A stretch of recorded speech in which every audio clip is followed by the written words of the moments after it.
So Ben Shapiro has been around colleges all over the place, and he got into it with a sort of anti-Israel student on campus, and he took her down. Check it out. Hi, I just wanted to say that obviously Hamas is evil and bad. Like, I don't support religious extremism or fundamentalism in any. Don't laugh at me. Thank you, but religious extremism or fundamentalism in any form. However, to me, what I'm just really confused on is why you don't support the citizens of the people living in Gaza and the West Bank. Why you don't support them being able to also live inside of Israel? Why? She asked him why he doesn't support the Gazans. Well, maybe because they elected Hamas and are basically represented by Hamas. Don't I support them being able to live inside of Israel? Because they would immediately vote to destroy the state of Israel and interpolate another terrorist group like Hamas or the Palestinian Authority, endangering every Jew in the region. Everyone knows this. A single state is not a solution. It would endanger every Jewish life in the region. This is why Israel has pursued a two-state solution. It's why the international community wants a two-state solution. The only party that doesn't actually want some sort of two-state solution seems to be the Palestinian Authority, which has rejected every deal ever put in front of it, and Hamas, which is seeking to kill Jews in, by the way, a non-settlement area. That's not even an area that's controversial. That is not even a disputed area where they were murdering Jews. That was just outside the Gaza Strip. That's been Israeli territory since 1947-48. Historically speaking, okay. Let me ask you a quick counter question. America is a country of 330 million people.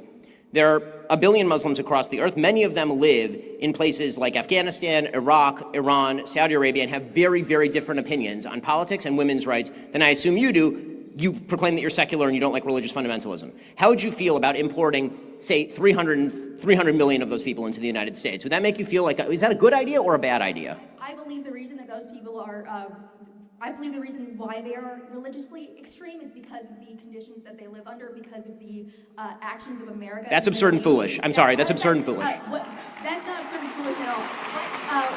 Okay. Yeah, and the reason that's absurd and foolish is because religious fundamentalism in the Islamic world did not begin in the year 1948. To pretend otherwise is to ignore literally all of Middle Eastern history. I mean, the fact of the matter is that since the time of Muhammad, and really since the year about 1100, when moderate Islam was pushed off to the side and the printing press was banned, the Islamic world has been replete with fundamentalism and extremism, repression of women, destruction of religious minorities or subjugation of religious minorities. All the happy talk about how everybody was living in some sort of utopian paradise where Jews were treated wonderfully is belied by the actual facts on the ground under the Ottoman Empire, under Arab-speaking empires. Again, this idea that religious fundamentalism is driven by the West is honestly, it's so narcissistic on the part of Westerners to believe that the only reason that religious Muslims believe what religious Muslims believe is because of us. I promise you, religious Muslims don't believe what they believe because of you. They believe what they believe because of what they believe.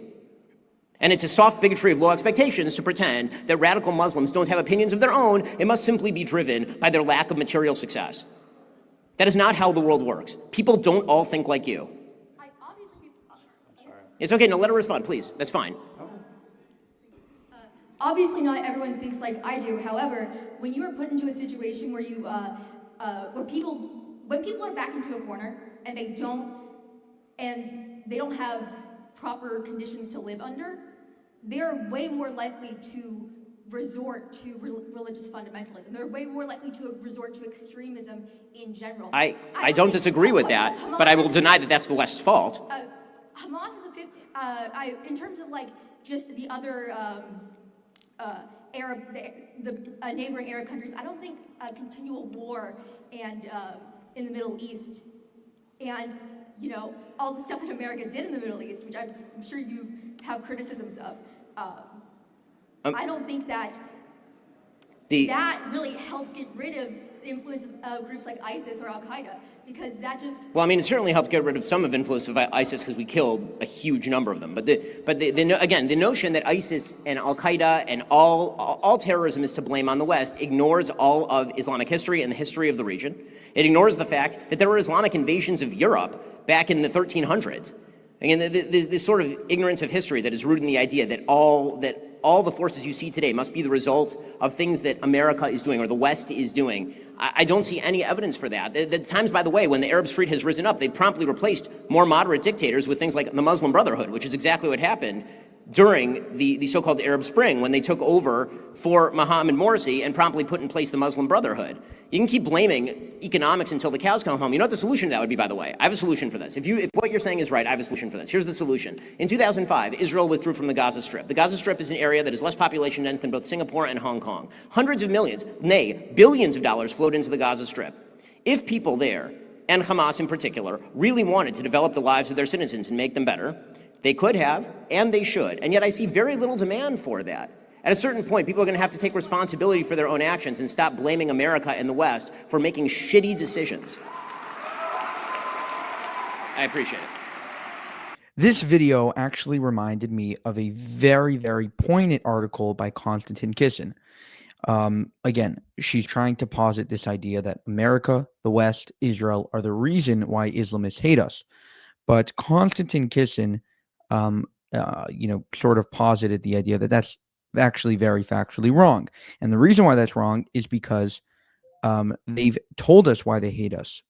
So this is why they hate us in their own words. In issue 15, Dabik explained in a short article why they fight us. Shortly following the blessed attack on a sodomite Crusader nightclub by the Mujahid Omar Matin, American politicians were quick to jump into the spotlight and denounce the shooting, declaring it a hate crime, an act of terrorism, and an act of senseless violence. A hate crime, yes. Muslims undoubtedly hate liberal sodomites, as does anyone else with any shred of their fitra, inborn human nature still intact. An act of terrorism, most definitely. Muslims have been commanded to terrorize the disbelieving enemies of Allah. But an act of senseless violence, one would think that the average Westerner by now would have abandoned the tired claim that the actions of the Mujahideen, who have repeatedly stated their goals and intentions and motivations, don't make sense. Unless you truly and naively believe that the crimes of the West against Islam and Muslims, whether insulting the Prophet, burning the Quran, or waging war against the Caliphate, won't prompt brutal retaliation from the Mujahideen. You know full well that the likes of the attacks carried out by Omar Matin, Larosi Abala, and many others before and after them in revenge for Islam and Muslims make complete sense. The only thing senseless would be for there to be no violent, fierce retaliation in the first place. Many Westerners, however, are already aware that claiming the attacks of the Mujahideen to be senseless and questioning incessantly as to why we hate the West and why we fight them is nothing more than a political act and a propaganda tool. The politicians will say it regardless of how much it stands in opposition to facts and common sense, just to garner as many votes as they can for the next election cycle. The analysts and journalists will say it in order to keep themselves from becoming a target for saying something that the masses deem to be politically incorrect.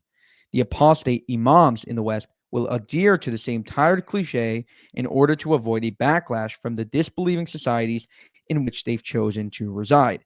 The point is, people know that it's foolish, but they keep repeating it regardless because they're afraid of the consequences of deviating from the script.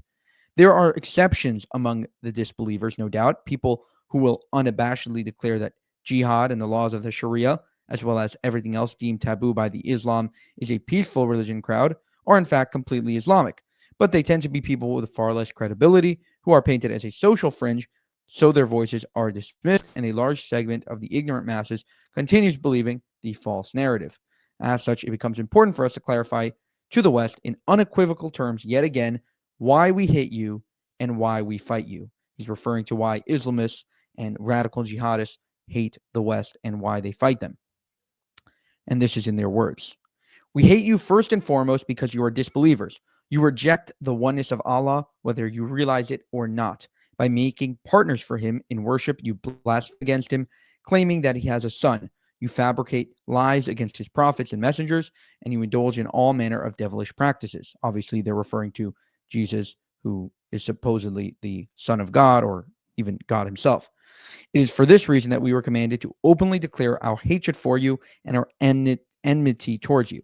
There has already been for you an excellent example in Abraham and those with him, when they said to their people, indeed, we are disassociated from you and from whatever you worship other than Allah. We have rejected you, and there has arisen between us you between us and you, enmity and hatred forever until you believe in Allah alone. Furthermore, just as your disbelief is a primary reason we hate you, your disbelief is a primary reason we fight you. As we've been commanded to fight the disbelievers until they submit to the authority of Islam, either by becoming Muslims or by paying jizya, for those afforded this option, and living in humiliation under the rule of Muslims. Thus, even if you were to stop fighting us, your best case scenario in a state of war would be that we would suspend our attacks against you if we deemed it necessary in order to focus on the closer and more immediate threats before eventually resuming our campaigns against you. Apart from the option of a temporary truce, this is the only likely scenario that would bring you fleeting respite from our attacks. So in the end, you cannot bring an indefinite halt to our war against you. At most, you could only delay it temporarily and fight them until there is no fitna, paganism, and until the religion, all of it, is for Allah. Al-Baqarah 193. Reason number 2. We hate you because your secular, liberal societies permit the very things that Allah has prohibited while banning many of the things He has permitted, a matter that doesn't concern you because you separate between the religion and the state, thereby granting supreme authority to your whims and desires via the legislators you vote into power. In doing so, you desire to rob Allah of His right to be obeyed, and you wish to usurp the right for yourselves. Legislation is not but for Allah. Yusuf 40. Your secular liberalism has led you to tolerate and even support gay rights, to allow alcohol, drugs, fornication, gambling, and usury to become widespread, and to encourage the people to mock those who denounce these filthy sins and vices. As such, we wage war against you to stop you from spreading your disbelief and debauchery, your secularism and nationalism, your perverted liberal values, your Christianity and atheism, and all the depravity and corruption they entail. You've made it your mission to liberate Muslim societies. We've made it our mission to fight off your influence and protect mankind from your misguided concepts and your deviant way of life. In the case of the atheist fringe, we hate you and wage war against you because you disbelieve in the existence of your Lord and Creator. You witness the extraordinary things, complex makeup of created beings, and the astonishing and inexplicable, precise physical laws that govern the entire universe, but insist that they all came about through randomness and that one should be faulted, mocked, and ostracized for recognizing that the astonishing signs we witness day after day are the creation of the wise, all-knowing Creator and not the result of the accidental occurrence. Or were they created by nothing? Or were they creators of themselves? At-Tor 35. Your disbelief in your Creator further leads you to deny the day of judgment, claiming that you only live once. Those who disbelieve have claimed they will never be resurrected. Say, yes, by my Lord, you will surely be resurrected. You will surely be informed you did, and that for Allah is easy. At-Tagabum 7.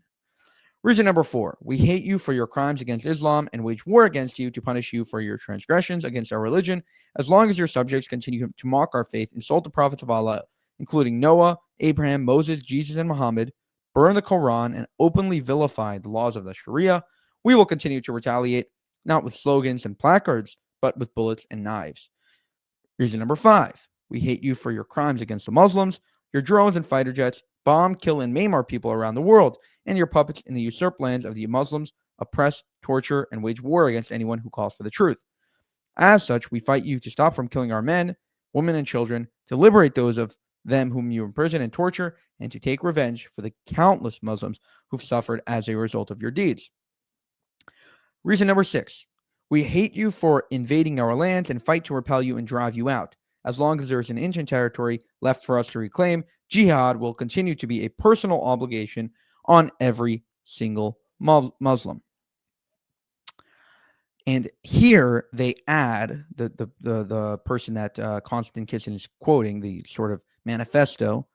They add, what's important to understand here is that although some might argue that your foreign policies are the extent of what drives our hatred, this particular reason for hating you is secondary. Hence, the reason we addressed it at the end of the above list. The fact is, even if you were to stop bombing us, imprisoning us, torturing us, vilifying us, and usurping our lands, we would continue to hate you, because our primary reason for hating you will not cease to exist until you embrace Islam. Even if you were to pay jizya and live under the authority of Islam, in humiliation, we would continue to hate you. That right there is brilliant. I mean, it's terrible, but it's brilliant by Konstantin Kisin, just laying it all out, laying exactly what they believe. That is what they believe. They believe exactly the opposite of what she said. She said the main reason they hate us is because we've done all this stuff to them. And they're saying open in for anyone to read that they hate us for not that reason. Totally not that reason. That's a secondary reason. The reason why they hate us is because of our disbelief and us being heretics. And they're trying to save us from this terrible thing of, sort of not believing in Islam. Obviously, that's the worst thing in the world. No doubt we would stop fighting you until then. And they continue. No doubt we would stop fighting you then, as we would stop fighting any disbelievers who enter into a covenant with us. But we would not stop hating you. What's equally, if not more important to understand, is that we fight you not simply to punish and deter you, but to bring you true freedom in this life and salvation in the hereafter. Freedom from being enslaved to your whims and desires, as well as those of your clergy, legislators, and salvation by worshiping your Creator alone and following His messenger. So they continue and explain that the reason why they hate us is to free us from our terrible and selfish and Hellenistic desires. So basically, they're trying to save us, is what they're saying. Think about how nuts that is. Think about how crazy that is. And yet that is what they believe. That is what these radical extremists believe. Konstantin Kisin, right on point, and Ben Shapiro, right on point. They hate us not because of what we have done to them, but simply because of our beliefs. Thank you, and have a good one.